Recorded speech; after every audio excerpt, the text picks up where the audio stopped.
Lady Eleanor Vale had been called a monster since the childhood fire that scarred half her face. On her wedding day, London came to watch the ruined Duke of Ravensmere pretend not to recoil from her.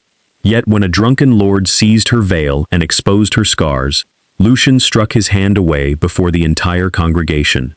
It was the first public defense Eleanor had ever received, and it frightened her more than cruelty, because kindness always demanded payment eventually. Hours later, she learned what Lucian believed he had purchased with their marriage: her inheritance, the salvation of his tenants, and perhaps her silence. But when he discovered a coded survey sewn beneath her bodice, Eleanor told him the truth. Someone had altered the waterways beneath Ravensmere, and the coming spring tide could drown every village on his land. Before dawn, one of the floodgate keepers was found dead, clutching a button torn from Lucian's wedding coat. Had Eleanor married an innocent man, or the perfect murderer? The question remained between them as 3 hard knocks shook the bridal chamber door. Lucian closed his hand around the blood-stained survey.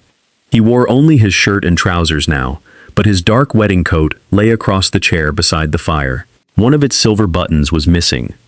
"My lord," called a man from the corridor, "Constable Reed has come from the western sluice. He says it cannot wait." Eleanor retied the loosened back of her gown with trembling fingers. The bruises beneath the silk burned where her guardian's men had held her the previous night, demanding to know what she had taken from her mother's locked cabinet.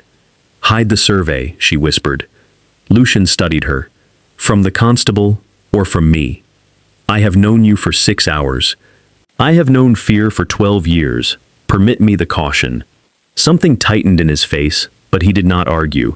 He folded the vellum inside a leather dispatch case, locked it, and placed the key on the table before her. "Then you shall decide when it is opened." That small surrender unsettled her more than any command might have done. They received Constable Reed in the library. Sir Gideon Vale, Eleanor's maternal uncle and former guardian, was already there despite having supposedly departed for London after the wedding breakfast. He stood beside the hearth in immaculate evening clothes, one hand resting upon his ivory-topped cane. "My poor child," Gideon said as Eleanor entered, "you should not be troubled with such ugliness tonight." He had used the same words after the fire that killed her mother. Eleanor stopped beyond the reach of his hand. Constable Reed placed a cloth-wrapped object upon the desk. Inside lay a silver button engraved with the raven crest of Lucian's family. Dark blood filled the narrow grooves around its edge. "Mr. Amos Pike was found beneath the western gate," Reed said. His skull was broken. This was clenched in his right hand. Gideon turned slowly toward Lucian. "You argued with Pike last month, did you not?" Lucian's expression became dangerously still. "He accused my steward of falsifying repair accounts. I dismissed the allegation." "And tonight he dies holding part of your coat," Gideon observed. Eleanor looked from the button to Lucian's wedding coat, which a servant had brought downstairs. The lowest button was gone. Several strands of black thread remained where it had been attached. "May I examine it?" she asked. Reed hesitated. Gideon gave a faint, indulgent smile. Eleanor has always enjoyed occupying herself with little household details. Her mother had taught her that details were where dishonest men buried their crimes. Eleanor lifted the button without touching the blood. A short length of blue silk thread remained wound around its shank. She then examined Lucian's coat. Every surviving button had been fastened with heavy black linen. "This did not come from that coat," she said. Reed frowned. "The crest is identical, and one is missing. The button may be identical. The stitching is not." Gideon's smile disappeared. Lucian moved beside her but did not interrupt. Eleanor held the button closer to the candle. The blue thread had been cut cleanly. It had not been ripped away in a dying man's struggle. "Who dressed you before the ceremony?" she asked Lucian. "My valet." "Why? And where was the coat kept last night?" "At Vale House. Your uncle insisted that all ceremonial garments be delivered there." Gideon struck the floor once with his cane. "Surely you are not suggesting that a length of thread outweighs a corpse?" "No," Eleanor replied. "I am suggesting the corpse was arranged to outweigh the thread." A church bell began tolling somewhere beyond the rain-dark windows. Once, twice, then again and again, sounding the alarm from the western valley. A mud-covered messenger stumbled into the library before the servant could announce him. "Your Grace, the lower fields are flooding." Someone raised the western gate.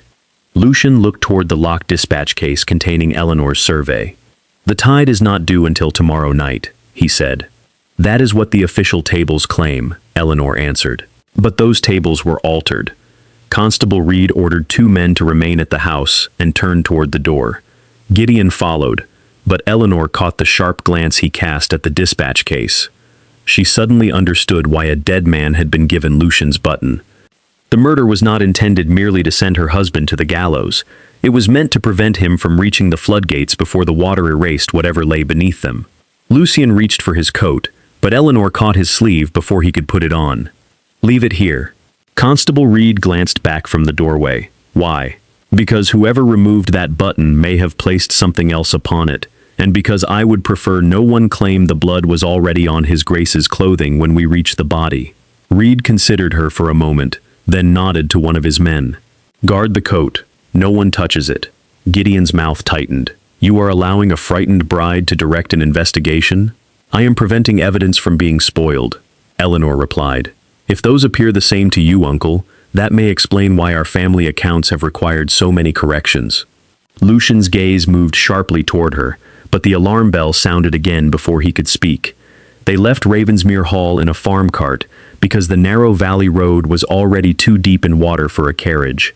Rain lashed Eleanor's uncovered face, cold against the scarred skin along her cheek and throat. Lucian offered his cloak without ceremony. She refused it at first, until he said, "This is not gallantry. You are shivering, and I require your knowledge more than I require my comfort." It was an inelegant kindness, practical enough that she could accept it without feeling purchased. The cart reached Millbank Village shortly before 2 in the morning. Water had swallowed the lower lane and climbed to the thresholds of 6 cottages. Men formed a chain between the houses and the chapel, carrying children, blankets, and sacks of meal through the black current. No one seemed to know whether to obey the steward, the constable, or the terrified churchwarden, shouting contradictory orders from the bridge. Eleanor climbed down before Lucian could assist her. The water reached above her ankles at once. "The eastern drainage ditch must be opened," she said. Lucian looked toward the darkness beyond the cottages. "My steward says that ditch has been dry for 20 years. Then your steward has never read the original survey." Eleanor pointed toward a line of willow trees running behind the chapel. "Willows grow where water remembers its old path. The ditch is beneath them." A gray-haired laborer carrying a spade stared at her scars, then at the expensive wedding gown darkening in the mud. "And if you are wrong, your grace, then you will have wasted 10 minutes digging in wet earth. If I am right, those cottages may still be standing at dawn." Lucian seized a second spade. "Show us where." His willingness to obey her publicly silenced the laborer more effectively than any command. Eleanor led them behind the chapel and counted the trees from the stone boundary marker. Her mother, Marianne Vale, had taught her to read estate surveys before Eleanor was old enough to attend a London ball. Marianne had believed landowners who could not understand water had no moral right to govern those living below it. After her death, Gideon had locked away the maps and dismissed Eleanor's lessons as an unsuitable obsession. He had not known she could reproduce every drainage line from memory. Beneath the 7th willow, their spades struck a buried stone channel. When the packed earth was broken away, water rushed through it with such force that 2 men were knocked to their knees. The level in the village lane began to fall almost immediately. Eleanor did not wait to be praised. She sent the strongest men to reinforce the cottage doors and ordered the others to move livestock toward the northern ridge. A woman in a soaked brown dress pushed through the crowd and stopped before her. She was perhaps 30, with cropped hair and a bruise darkening one temple. "I am Nora Pike," she said. "Amos was my father." Eleanor glanced toward Constable Reed, who had continued toward the western gate with 2 men.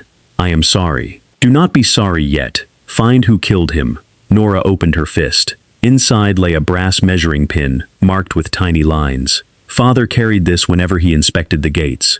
Reed did not find it with his body. "I did, 20 yards uphill." Eleanor recognized the instrument as part of a water-level gauge.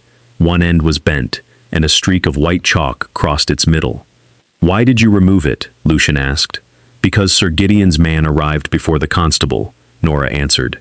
He searched my father's pockets and told me the Duke would hang for what he had done. I hid until he left.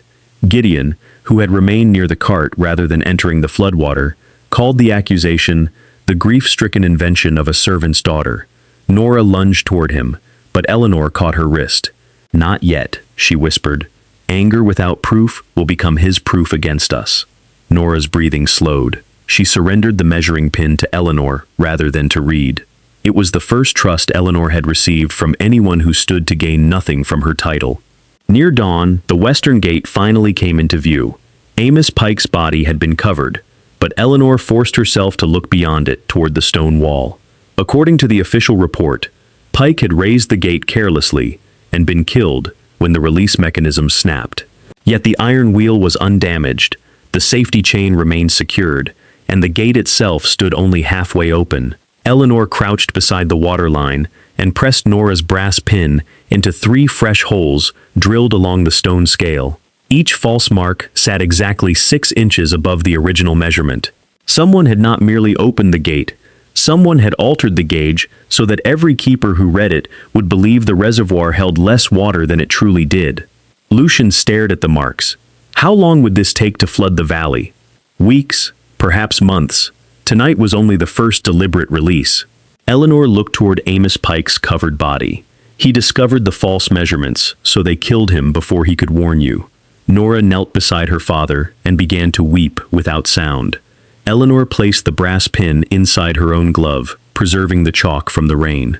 Then she noticed something lodged beneath the gate wheel, a narrow strip of blue silk, the same uncommon shade as the thread wound around Lucian's blood-stained button. According to Gideon, the murdered keeper had torn that button from Lucian's coat during a struggle beside the sluice. But Amos Pike had died before Lucian and Eleanor left the wedding chapel, and the coat had remained inside Vale House until after the ceremony. Whoever planted the button at the body had possessed it before Lucian ever put the coat on. Eleanor did not touch the blue silk with her bare fingers. She asked Constable Reed for his handkerchief, wrapped the strip inside it, and made him seal the bundle with his own signet before the rain could wash away the chalk caught in its weave. Gideon watched the procedure with open impatience. A thread, a button, and a frightened woman's speculation, he said. Meanwhile, the valley is filling with water. Then you should be grateful the frightened woman knows how to empty it, Eleanor replied. The western gate could not be lowered while the reservoir pressed against it with such force. Attempting to turn the wheel would either break the chain or drag the operator into the mechanism. Lucian's steward urged everyone to wait until the tide receded, but Eleanor shook her head. The sea will reach its highest point tomorrow night. If we wait, the pressure will double. She studied the coded survey by lantern light beneath the gatehouse awning. The marks her mother had drawn were not property boundaries, as Lucian had first assumed. They were elevations. Marianne Vale had mapped a chain of abandoned overflow channels leading from the upper reservoir to a disused quarry east of the village. If those channels remained open, they could divert enough water to relieve the western gate. The quarry belongs to Sir Gideon, the steward said. Diverting the reservoir there will destroy his winter wheat. Gideon stepped forward. You will do no such thing. That land is protected under the marriage settlement. Eleanor looked at her uncle. 6 cottages are already flooded. If the upper wall fails, Millbank will disappear. The wall has stood for 80 years. So had my mother's house before it burned.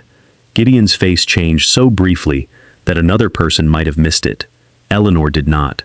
Lucian took the survey from her, examined the route, and then faced his tenants.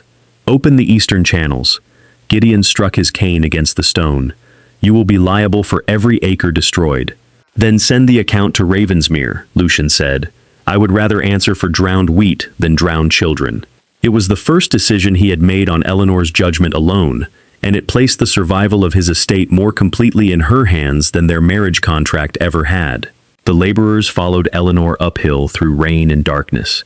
She found the first buried channel beneath a bank of nettles, using an old boundary stone shown on her mother's survey. The entrance had been sealed with bricks rather than earth, proof that someone wanted the route forgotten. Lucian worked beside the men to remove them. His palms blistered, his white wedding shirt turned brown with mud, and no one looking at him then would have mistaken him for a duke who considered labor beneath his dignity. Behind the third row of bricks, they discovered a wooden sluice board swollen tight in its frame. Eleanor measured the water's vibration with 2 fingers against the timber. "Do not pull it straight out," she warned. "The pressure will throw it like a blade." She ordered ropes fixed around the board and passed through an iron ring set into the bank. The men withdrew behind the stonework while Lucian and 3 laborers hauled from the side. The board broke free. A black torrent exploded through the channel and thundered toward Gideon's quarry. One laborer lost his footing. Eleanor caught the back of his coat, but his weight dragged her toward the rushing water. Lucian seized her around the waist and pulled both of them behind the wall. For one suspended instant, she was held against his chest, unable to breathe, for reasons that had nothing to do with fear. Then memory returned. The locked room, the leather restraints, hands that never asked, and her body stiffened. Lucian released her immediately. "Forgive me." He stepped back, despite the danger around them. "You were falling, but I should have warned you. There was no time," she said. "That does not make your fear less real." He turned away to help the laborer stand, leaving Eleanor with the unsettling realization that he had understood what she could not explain. By sunrise, the level beside the western gate had fallen nearly 2 feet. The wheel moved at last, and the laborers lowered the gate without breaking its chain. A cheer rose from the villagers below. Eleanor felt no triumph. Amos Pike remained dead beneath the canvas, and whoever had altered the gauges had known enough about the reservoir to use the flood as both weapon and disguise. Nora approached carrying a small oak box recovered from her father's gatehouse desk. Inside were daily water records, each written in Amos's careful hand, and a collection of ordinary brass tally discs used to record which worker inspected each channel. One disc was missing from the sequence. In its place lay a round impression in the dust and a smear of dark green sealing wax. "Father never used wax in this box," Nora said. Eleanor lifted the lid toward the light. A splinter of paper had caught beneath the hinge. Only 3 handwritten words remained visible. "Second gate, noon." "There is another release planned," Eleanor said. Lucian unfolded the survey. The second gate controlled the channel above Ravensmere's tenant farms, nearly 4 miles north. Before he could issue an order, Gideon took Eleanor firmly by the arm. Pain shot through the bruises beneath her sleeve. "This performance has gone far enough. You have not slept, you are confused, and you are placing lives at risk. I am taking you back to Vale House until a physician declares you fit." Lucian removed Gideon's hand from her arm. He did it calmly, but the warning in his face made 2 constables step closer. "The Duchess of Ravensmere is not your ward any longer." Gideon drew a folded document from inside his coat. It bore a physician's signature and a date 3 days before the wedding. Under this certification, Lady Eleanor remains legally incapable of managing her person or property. Her marriage does not alter that condition until a court reviews her competence. End quote. The villagers who had cheered Eleanor moments earlier fell silent. Gideon turned to Reed. "You have witnessed her agitation and obsession. Do your duty." Reed stared uneasily at the paper. Eleanor forced herself not to recoil.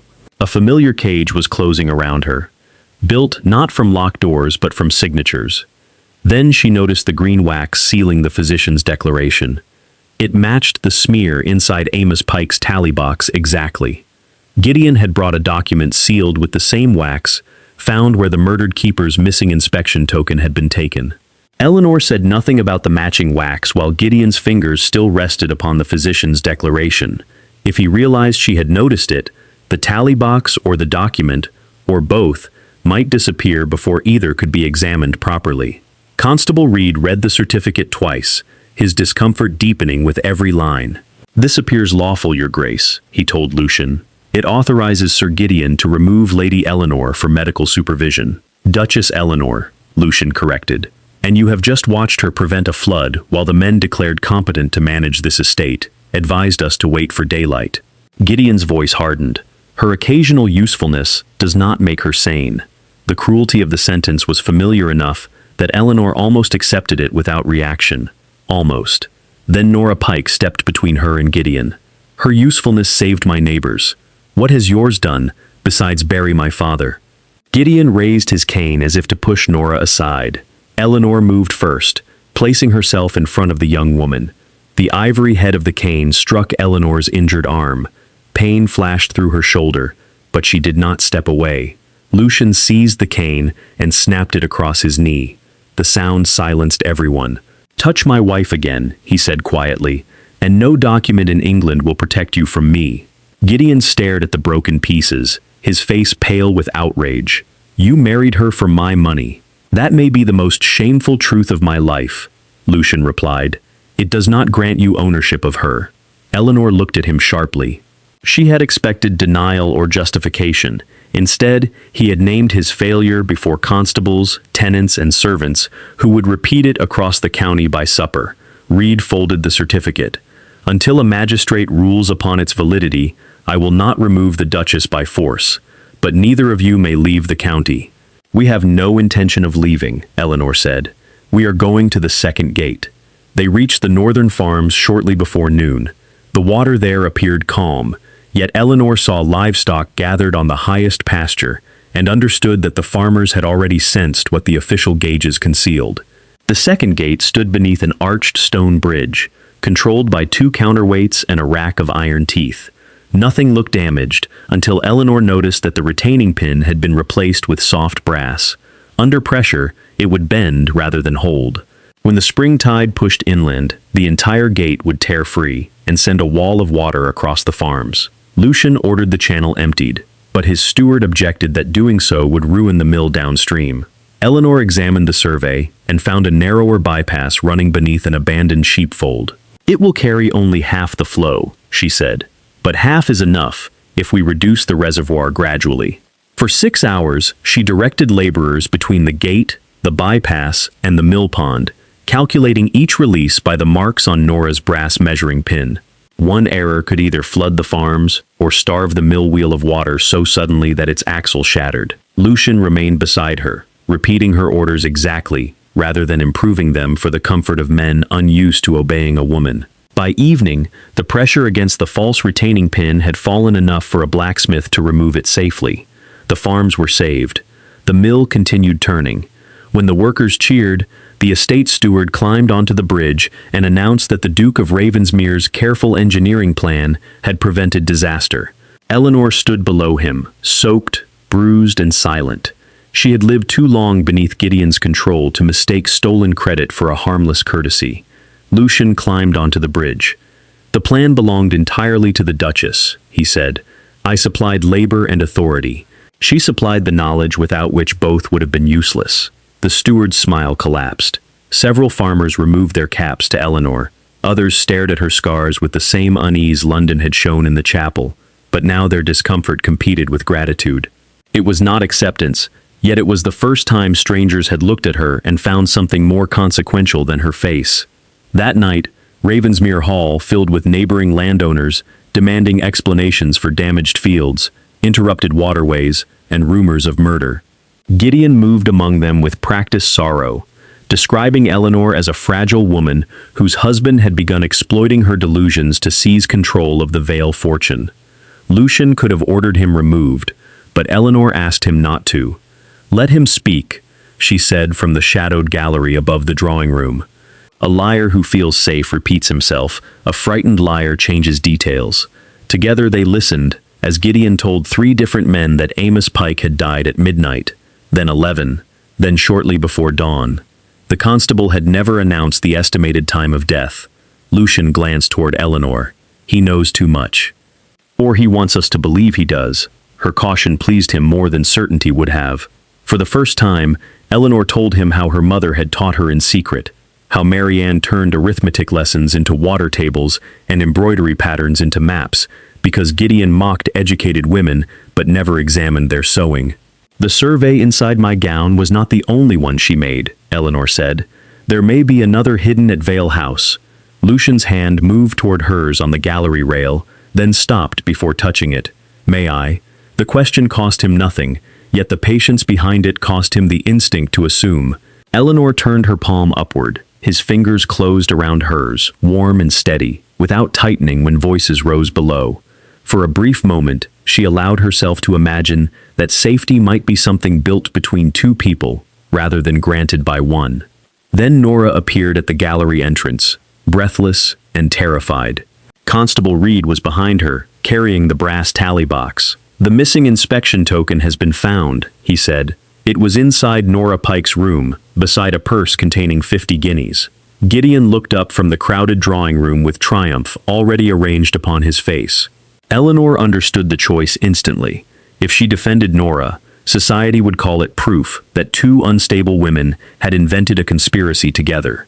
If she remained silent, the only witness who had trusted her would be charged with her own father's murder. Eleanor released Lucian's hand and descended the stairs. "Then search my rooms as well," she told Reed before everyone. "Nora Pike has been under my protection since dawn. If you accuse her, you accuse me." Gideon smiled, because Eleanor had finally given him what he wanted: a public reason to remove them both. Constable Reed began with Nora's room and found exactly what someone wanted him to find: Amos Pike's missing brass inspection token beneath her mattress, 50 guineas inside a flour sack, and a blood-stained hammer hidden behind the washstand. Nora stared at the objects as though they had appeared by witchcraft. "That is not my hammer." Reed wrapped it in cloth. "Your father's blood may say otherwise." "She did not kill him," Eleanor said. "Nora was hiding near the western sluice when Gideon's man searched the body. She could not have placed Lucian's button in his hand while remaining unseen from herself." Gideon descended the staircase behind them.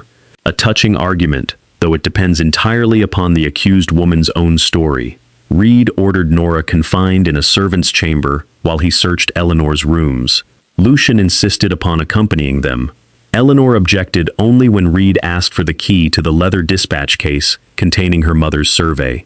"That document has nothing to do with Nora's room," she said. "It predicts both acts of sabotage," Lucian answered. "If Reed compares it with the altered gates, it may prove you were trying to prevent them. Or it may give whoever controls this investigation the one map they have failed to obtain." Reed's face reddened. "Are you accusing me of corruption?" "I am accusing someone of knowing where evidence will be kept before it is found." Lucian placed his hand upon the dispatch case. "Reed allowed you to remain free despite your uncle's certificate. We cannot demand the protection of law while withholding the evidence that may clear us." Eleanor heard the reasoning and understood it. She also heard the old false belief beneath it: the desperate certainty of a man whose family had once been destroyed by scandal, and who therefore needed to believe that perfect cooperation could force authority to behave honorably. "If you give him the original," she said, "keep a copy. There is no time. There is always time to protect the only truth your enemy wants destroyed." Lucian hesitated, then unlocked the case and handed the survey to Reed. The decision did not make him cruel, but it made Eleanor feel alone. Reed unfolded the vellum across her writing table. Gideon remained at the doorway, watching. The search revealed a spool of blue silk inside Eleanor's sewing basket, the same shade as the thread attached to Lucian's button and found beneath the western gate wheel. It had belonged to Marianne Vale. Eleanor had used it to stitch the survey inside her wedding gown. Reed next found a packet of green sealing wax bearing the Vale crest, then a narrow steel drill capable of making the false measurement holes at the sluice. Each object was hers. Each had an innocent purpose. Together they formed a story designed for men who preferred visible objects to difficult questions. The final discovery lay beneath her pillow: a letter addressed to Amos Pike, promising him 50 guineas if he opened the western gate during the wedding. The signature resembled Eleanor's closely enough that even Lucian went still. Reed read the letter aloud before the household witnesses. Gideon closed his eyes in a performance of grief. "My poor niece has always constructed elaborate trials through which others must prove their devotion. She endangered the valley so her new husband could rescue it, and when Pike refused to remain silent, the servant girl killed him for her."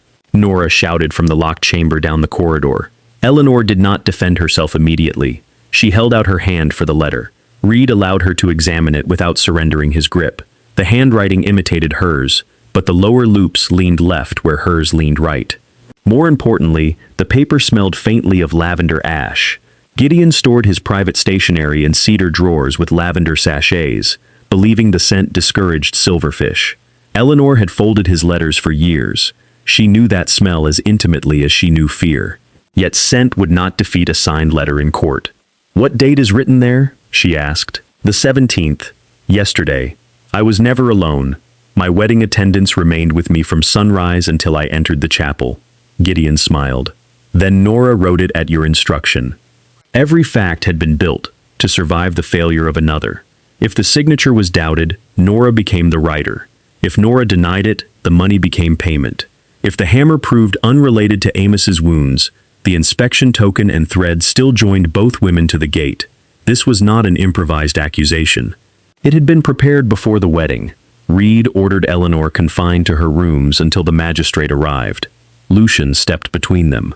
She remains my wife and under my protection. Your Grace, Reed said quietly, the evidence now suggests she may have married you to gain access to Ravensmere's waterways. If you obstruct me, you may be charged with helping her. Lucian looked at Eleanor, and in the pause before he answered, she saw doubt. Not certainty of her guilt, but the wound Gideon had aimed for. Lucian's terror of being deceived again, as his father had been deceived before his disgrace. Did you know Amos Pike before yesterday? Lucian asked. Eleanor felt the question like a door locking. No. Did your mother's survey mention my father? Not on the portion I showed you. His face changed. There was another portion? I found his name in the cipher before the wedding. I did not yet know whether he was victim, accomplice, or author of what happened, and you chose not to tell me. I chose not to accuse a dead man without proof. Lucian turned away, but that single movement gave Reed permission more effectively than words. Eleanor was escorted upstairs, while Gideon watched from below. An hour later, Lucian came to her door with shame already visible in his face. Reed had ridden for the magistrate, taking Marianne's original survey with him. He had not reached the village. His horse had returned alone, its reins cut, and the dispatch case had been found empty beside the road. Eleanor closed her eyes. The proof she had begged Lucian to copy was gone. I was wrong, he said. Yes, she answered, because forgiveness offered too quickly would teach him nothing. From her window, she could see the distant line of the sea, beyond the dark fields. The springtide would arrive the following night. She remembered the 3 surviving words from Amos's box, second gate, noon, and suddenly understood that second had never meant the northern farm gate. On her mother's survey, the waterways had been numbered by direction of flow.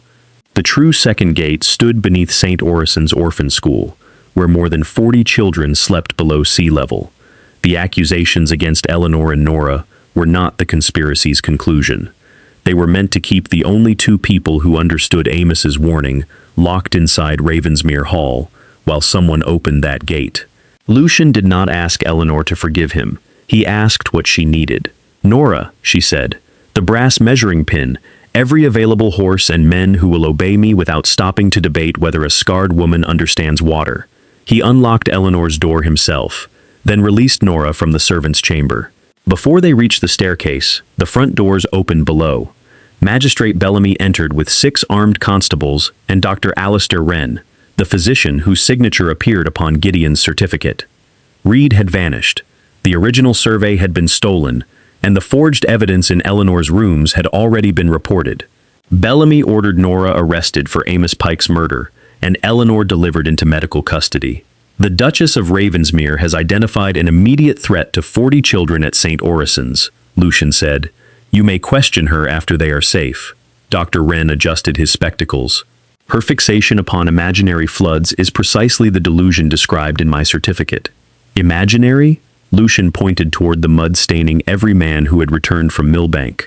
6 cottages are underwater, because your wife ordered ancient channels opened without authorization, Gideon said from the library doorway.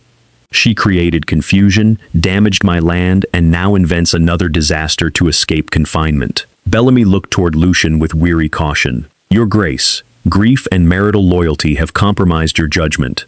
Until this matter is settled, Sir Gideon will assume temporary supervision of the waterways. You are ordered to remain at Ravensmere Hall. Lucian's estate, his title, and the freedom of every person beneath his roof depended upon the law recognizing his authority. Eleanor saw exactly what refusing Bellamy might cost him. Do not destroy yourself for a possibility, she whispered. Lucian looked at her. I handed away your proof because I trusted authority more than I trusted you. I will not repeat the error because the men have brought more uniforms. He removed the ceremonial seal of Ravensmere from his pocket and placed it upon the hall table before the magistrate. If my authority requires me to abandon children in order to preserve it, "You may keep the seal until I return." Bellamy ordered the constables to stop him. Lucian's tenants, still gathered in the lower hall after the flood, moved as one body between their duke and the armed men. No weapon was drawn. None was necessary. The same farmers who had watched Eleanor save their fields simply refused to move. In the confusion, Lucian led Eleanor and Nora through the kitchens to the stable yard. They rode east beneath a whitening sky, carrying ropes, lanterns, crowbars, and the brass measuring pin. St. Orison stood upon an island of raised stone surrounded by reed marshes. The orphan school had once been a monastery, and its lowest dormitory sat below the embankment that separated the marsh from the sea. Sister Agnes, the woman responsible for the children, met them at the gate with disbelief. No warning had reached her. Gideon's newly appointed inspector had visited before dawn and assured her the waterways were secure. Eleanor entered the lower passage and pressed Nora's measuring pin into the wall gauge. The official mark showed 3 feet of water behind the sea gate. The true pressure bent the pin before it reached the bottom. "Evacuate everyone to the chapel ridge," Eleanor ordered. Sister Agnes hesitated only long enough to look at Lucian. "You heard the Duchess," he said. "Move." Children began climbing the eastern stairs in pairs. Eleanor and Nora descended farther into the gate tunnel. Fresh scratches marked the lock, and the safety chain had been replaced with iron links filed nearly through. A slow metallic groan traveled along the passage. "The chain is carrying the entire tide," Nora said. "When it breaks, the gate will open inward." Eleanor examined her mother's coded diagram, reconstructed from memory upon a piece of flower paper during the ride. A relief wheel lay inside a maintenance chamber beneath the school. Turning it would redirect part of the first surge into the marsh, but the chamber could be reached only through the lower dormitory. Lucian sent men to clear the remaining children, while Eleanor calculated how long the chain would hold. 20 minutes, she said. A sharp crack echoed through the tunnel. One of the filed links had begun to split. 10. They entered the dormitory as Sister Agnes carried out the last small boy. Rows of narrow beds stood beneath a vaulted ceiling. Water already seeped between the floor stones. Eleanor found the maintenance hatch beneath the final bed, but its iron ring had been sealed with green wax and hammered flat. Nora drove a crowbar beneath it. Lucian pulled beside her. The hatch opened just as the safety chain broke. The sound was not an explosion, but a deep iron shriek, followed by a blow of water that shook the entire school. The lower windows burst inward. Black seawater swept across the dormitory, overturning beds and extinguishing lanterns. Lucian pushed Eleanor onto the stone stair, then disappeared beneath the surge when a wooden bed frame struck his legs. She caught his wrist before the current dragged him toward the shattered window. Nora wrapped a rope around the stair rail, and together they pulled him free. Blood streamed from a cut above Lucian's temple, but he remained conscious. "The children?" he gasped. A bell rang from the chapel ridge. Sister Agnes's signal that every child had reached high ground. Relief lasted only a moment. The water continued rising. If it filled the old monastery foundations, the eastern tower would collapse into the chapel where the children had taken shelter. Eleanor lowered herself through the maintenance hatch. Beneath it, a stone ladder descended into darkness, already filling from below. The relief wheel waited at the bottom, but the connecting chain shown on her mother's diagram had been removed. Someone had not merely opened the sea gate, they had disabled the only mechanism capable of controlling the flood. Lucian climbed down beside her despite the blood on his face. "Tell me there is another way." Eleanor placed her hand against the wall and felt the vibration of water moving through the buried channels. Her mother had marked a manual locking beam inside the flooded sea tunnel, an emergency device requiring 2 people to lift it into the gate teeth while the tide pressed from the other side. No one had used it in 50 years. Reaching it would mean crossing a passage that could fill completely within minutes. "There is another way," she said, fastening the rope around her waist. "But if we enter that tunnel, we may not come back before the water reaches the ceiling." Lucian secured the other end around himself. "Then we return together or not at all." Eleanor took the final lantern, stepped into the rising black water and led him down. The water reached Eleanor's waist before she and Lucian reached the bottom of the stone ladder. The lantern flame trembled inside its glass, throwing broken shadows across the tunnel. Each wave striking the outer gate sent a violent shudder through the walls. Lucian's head wound continued bleeding, but when Eleanor asked whether he could see clearly, he answered, "Clearly enough to follow you." The maintenance passage narrowed until they had to turn sideways. 50 feet ahead, the missing locking beam hung above the water from 2 rusted brackets. It was an oak timber bound in iron, heavy enough that 4 men should have been required to lift it. The old chain meant to lower it into the gate teeth had been removed, just as Eleanor predicted. Only a circular socket remained in the wall where the chain wheel's retaining peg had once fitted. Lucian pulled at the beam. It did not move. "We cannot lift it against the tide." Eleanor examined the socket, then removed Nora's brass measuring pin from inside her glove. It was the correct width, but several inches too long. "Your knife." Lucian handed it over without asking what she intended. Eleanor wedged the pin against the stone and struck it repeatedly with the knife's iron handle until the softened brass bent at the mark created earlier by the false water gauge. She forced the shortened pin into the socket. It caught the hidden gear. The old wheel moved. "The pin will shear under pressure," Lucian warned. "Then we have perhaps 1 minute." They turned the wheel together. The missing chain had once multiplied the force, but without it, every inch came through their shoulders and backs. The beam descended slowly. Water rose to Eleanor's chest, then her throat. The lantern slipped from its ledge and vanished, leaving them in darkness. Eleanor counted the wheel's rotations aloud because numbers were steadier than fear. At 12 rotations, the brass pin began to scream inside the socket. At 14, Lucian's injured hand slipped. At 15, the beam struck the first gate tooth. The impact threw both of them beneath the water. Eleanor's shoulder hit the wall. For a moment, she could not distinguish the tunnel from the locked treatment room of her childhood. Darkness pressed against her eyes. Water filled her mouth. Then the rope around her waist tightened once, not pulling her without permission, but signaling that Lucian remained beside her. She answered with one pull. Together they found the wheel again. The 16th rotation dropped the beam completely into place. The gate shuddered, stopped and held.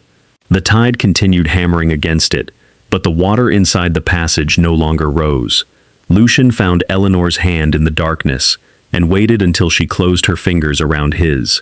They returned to the maintenance chamber slowly, guiding each other by the rope. Nora hauled them through the hatch. Above, the eastern tower still stood, and 40 children watched from the chapel ridge as the flood began draining harmlessly into the reed marsh. Eleanor expected Magistrate Bellamy to arrest them when they emerged. Instead, he stood in the ruined dormitory, staring at the severed safety chain, the disabled relief mechanism, and the filed iron links laid out by Nora. The physical truth of the sabotage had accomplished what argument could not. "Sir Gideon assured me this gate had been inspected," Bellamy said. "Then ask to see the inspection reports," Eleanor replied. "Not copies, originals." While laborers reinforced the locking beam, Nora returned to the tunnel to retrieve the broken brass pin. She found something else behind the wheel housing, a narrow copper tube sealed with black shipwright's pitch. Eleanor recognized her mother's initials scratched beneath the corrosion. Inside lay a miniature copy of the original waterway survey and 3 receipts from a London brokerage called Harcourt and Gray. The receipts recorded secret purchases of low-lying Ravensmere farms after Lucian's father was disgraced and land values collapsed. Payment had come from a trust, identified only by the initials GV. A 4th paper bore Marianne Vale's handwriting. "The flooding is not neglect. They lower the value, purchase through Harcourt, then restore the channels at public expense. Hawthorne discovered it. Gideon means to silence him as he silenced the first keeper." Lucian read his family name twice. "My father knew, and my mother believed him," Eleanor said. The papers did not prove who killed Amos Pike, forged the letter, or opened the gates. Harcourt and Gray might deny the receipts, and Marianne was dead, but the dates connected Gideon's financial interests to the deliberate deterioration of Ravensmere's waterways, and explained why Lucian's father had been ruined.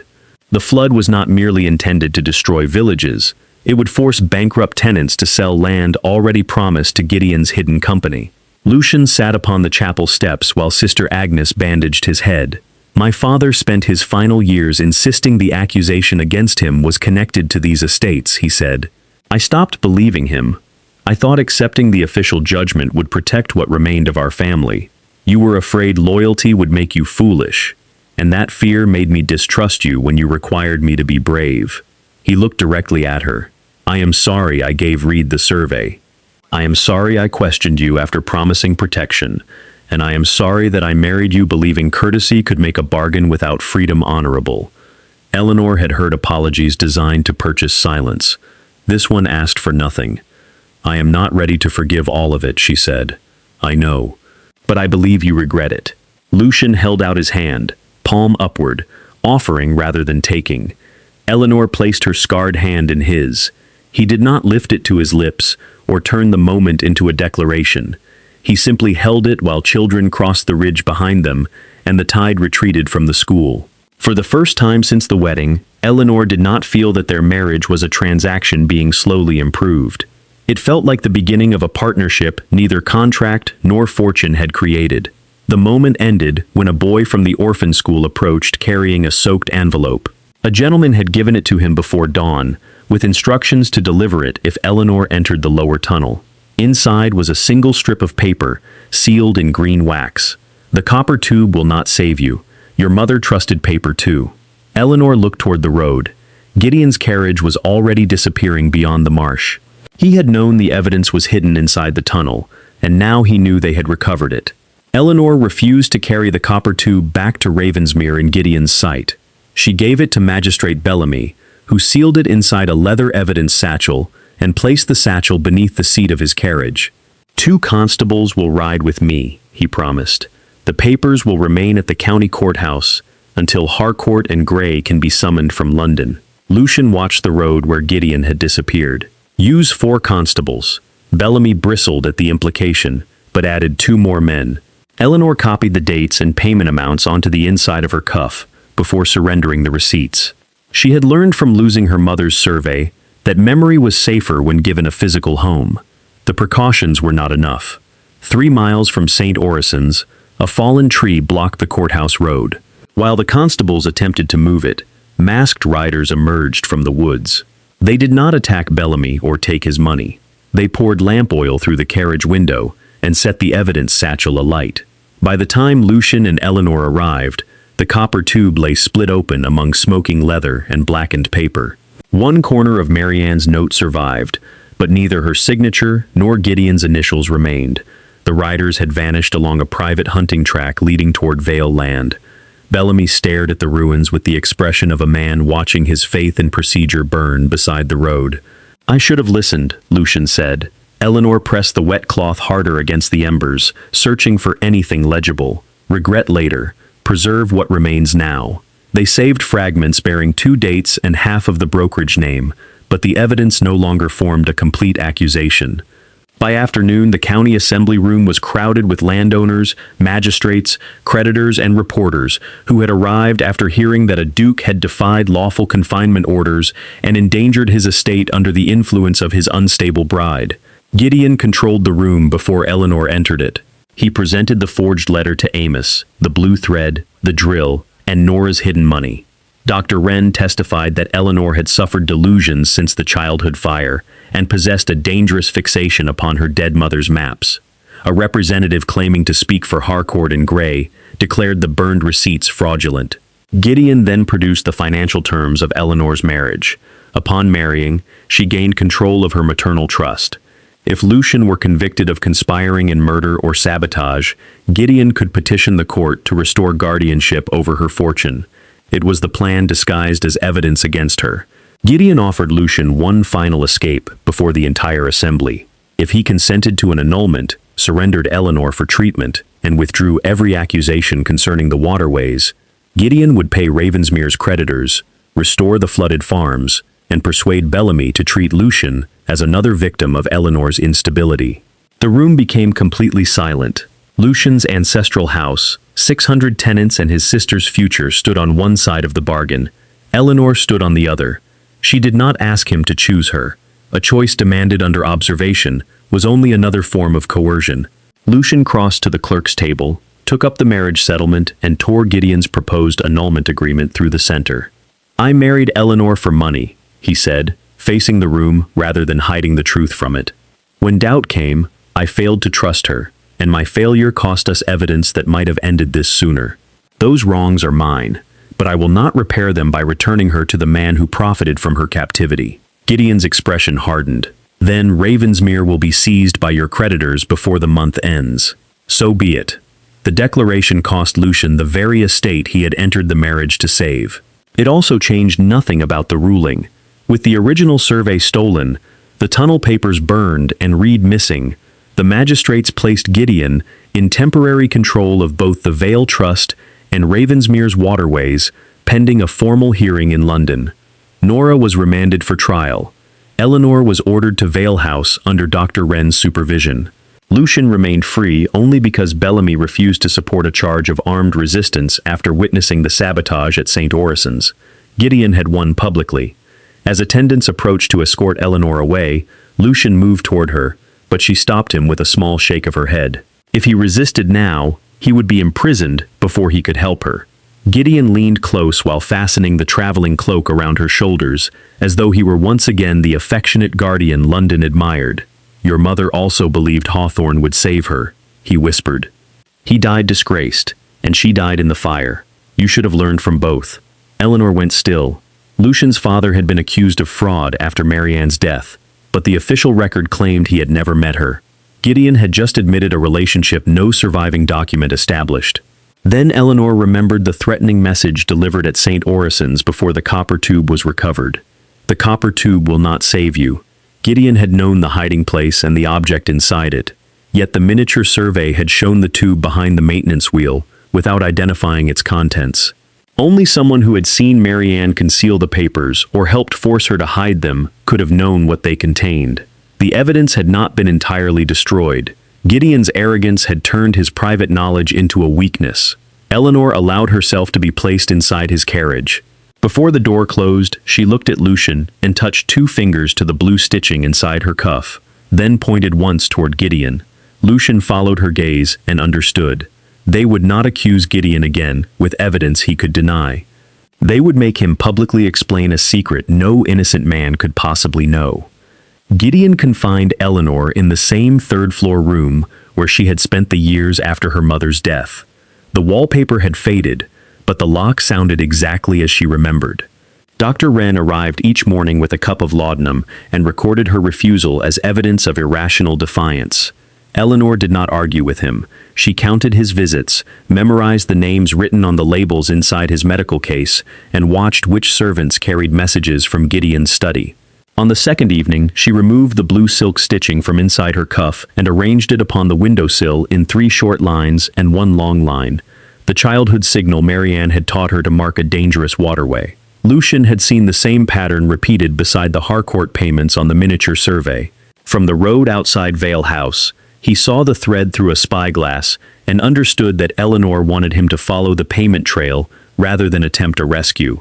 He spent the next 6 days protecting the people Gideon would most likely silence. Nora was moved from the county jail into Bellamy's personal custody after the magistrate admitted the evidence against her had been planted. Sister Agnes and the orphan who received Gideon's threatening letter were lodged inside the courthouse under guard. Amos Pike's tally box, the green wax and the forged letter were separated and sealed by 3 different clerks. Lucian sent the dates and sums Eleanor had copied inside her cuff to the actual London offices of Harcourt and Gray, then discovered that the man who had denied the receipts at the county assembly had never worked for the brokerage. He was one of Gideon's private clerks wearing a borrowed name. The formal hearing convened 8 days later at the county assize hall. Gideon expected Eleanor to arrive drugged, veiled, and silent. She entered without a veil and without taking a single drop of Wren's medicine. Her scars remained fully visible beneath the high windows. Lucian stood on the opposite side of the chamber, because the guardianship order still prohibited him from approaching her. He did not cross that boundary for the comfort of appearing protective. He simply met her eyes and waited. Gideon attacked first. He described Eleanor as a disturbed woman who had studied waterworks obsessively, bribed Amos Pike to sabotage Ravensmere, and manipulated a desperate Duke into supporting her delusions. Dr. Wren repeated that she could not distinguish memory from invention. "When did you last examine me before signing the certificate?" Eleanor asked him. 3 days before your wedding." "Where?" "At Vale House." Eleanor turned to Bellamy. "On that date, I was at St. Cecilia's rectory, from 8 in the morning until after midnight, in the company of the rector's wife and 6 wedding attendants. Dr. Wren never entered the house." The women had already submitted signed statements. Wren changed his answer, claiming he had relied upon earlier observations. Eleanor produced his certificate.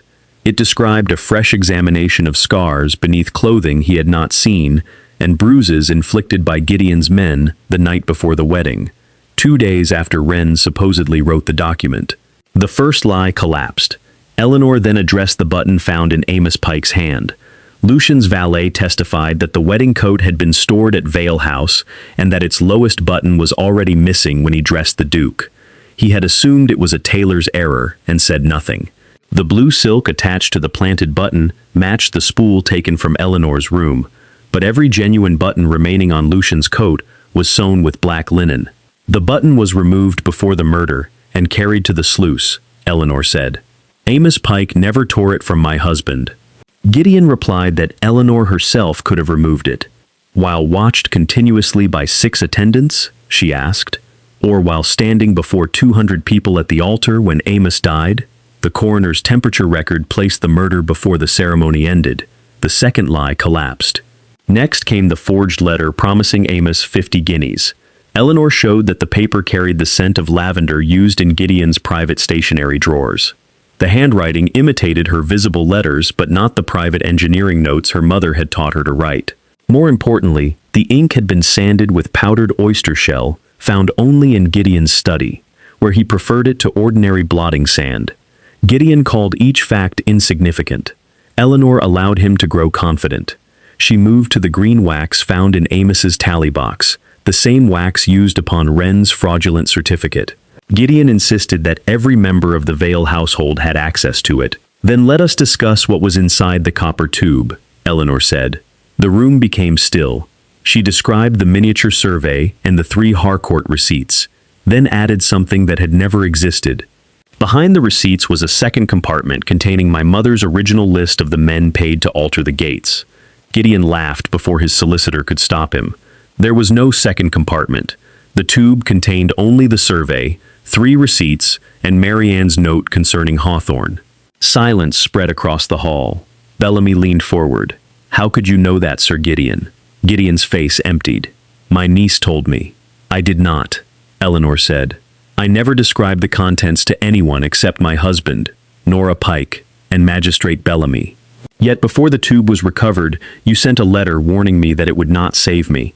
You knew where my mother had hidden it, what it contained, and that Lucian's father had worked with her. Gideon attempted to retreat into claims of rumor, but Eleanor continued. She placed his motive before the room. Waterways deliberately neglected, land values forced downward, farms purchased secretly through Harcourt and Gray, then floods engineered to drive out the remaining tenants. Amos Pike had discovered the altered gauges. Marianne had discovered the land purchases. Lucian's father had discovered both. Each had been discredited, threatened, or killed. An elegant performance, Gideon said, recovering enough to smile. But the receipts burned.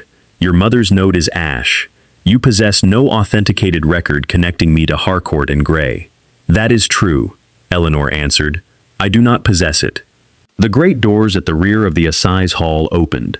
A London court officer entered carrying a locked iron case bearing the seal of Harcourt and Gray. Beside him walked Constable Reed, pale from blood loss, one arm bound against his chest, and Eleanor's stolen original survey held beneath the other. Gideon's smile finally vanished. Constable Reed crossed the assize hall slowly and placed Marianne's original survey before Magistrate Bellamy. He testified that 2 masked men had attacked him on the courthouse road and taken the dispatch case. One was Edwin Marr, the same Vale clerk who had falsely introduced himself as a representative of Harcourt and Gray. Reed had followed Marr to an abandoned toll house, recovered the survey, and escaped with a knife wound before Gideon's men could move him elsewhere. The London court officer unlocked the iron case. Inside lay the original Harcourt and Gray ledgers, authenticated by the firm's surviving partner, its chief clerk, and the tax stamps attached to every transaction. The dates and sums matched those Eleanor had copied inside her cuff before the copper tube papers burned. The accounts revealed that Gideon had secretly purchased 31 low-lying farms through false trusts after deliberately allowing Ravensmere's waterways to fail. He lowered land values through controlled floods, forced frightened tenants to sell, and planned to repair the channels later, with money taken from Eleanor's maternal inheritance. Lucian's father discovered the scheme 12 years earlier. Marianne Vale helped him map the altered waterways. Gideon answered by forging evidence that disgraced Hawthorne and by setting the fire that killed Marianne before she could testify. Eleanor, then 14, had run back into the burning house to save her mother and received the scars for which Gideon later taught society to despise her. Dr. Wren's role had been to declare the surviving girl unstable, keep her confined, and discredit anything she remembered about the fire. Gideon's plan should have remained safe until Eleanor married. Her marriage transferred control of Marianne's trust to her and threatened an independent audit. Gideon therefore chose a ruined duke whose family name was already stained. Eleanor would be framed as a disturbed saboteur. Lucian would be accused of assisting her for money. Their marriage would be annulled, and Gideon would reclaim guardianship over both her person and fortune. Amos Pike disrupted the plan when he discovered the false watermarks. Gideon ordered Mar to kill him, plant Lucian's button in his hand, and hide the inspection token, money, and murder weapon in Nora's room. The button had been removed from Lucian's coat at Vale House before the wedding, stitched with blue silk stolen from Eleanor's basket and carried to the western gate. The same silk placed beneath the wheel joined the murder to the sabotage while making Eleanor appear responsible for both.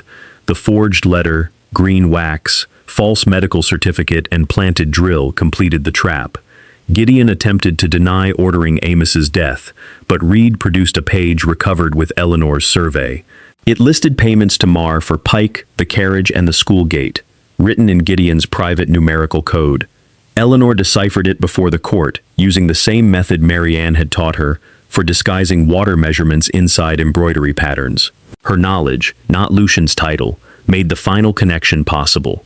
Edwin Marr was arrested outside the hall. Faced with the Harcourt ledgers, Reed's testimony, and Gideon's payment page, he confessed to killing Amos, attacking Reed, and burning the copper tube evidence in exchange for passage to France.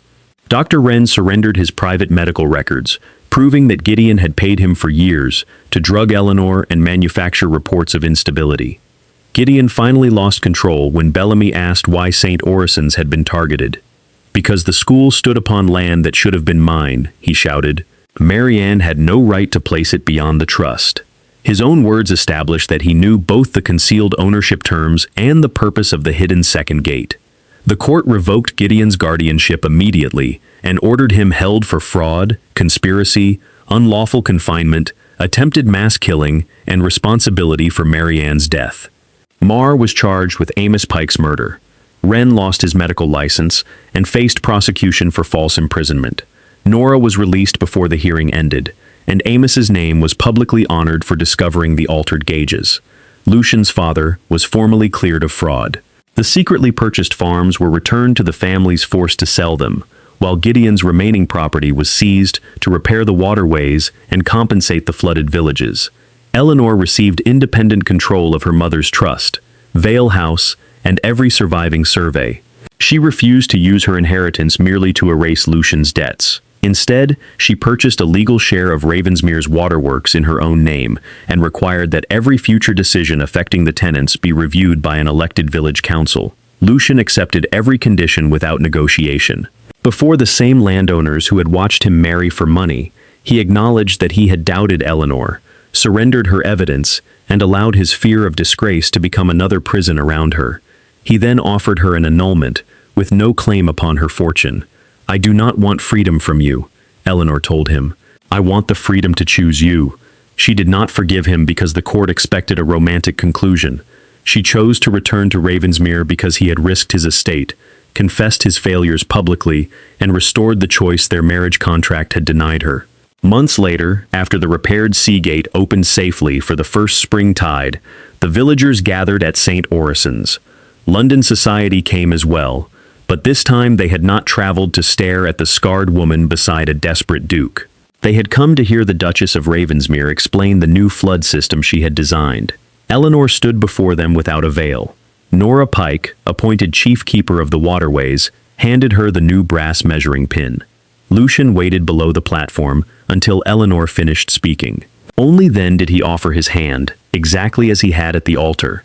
But now there was no contract, guardian, or fortune forcing her to take it. Eleanor placed her hand in his by choice. "May I kiss you?" he asked quietly. She smiled at the man who had finally learned that love began with permission. Yes. The crowd that once would have laughed at her scars rose to applaud her work, but Eleanor barely heard them. For the first time in her life, an open door waited behind her. The future lay before her, and neither belonged to anyone else.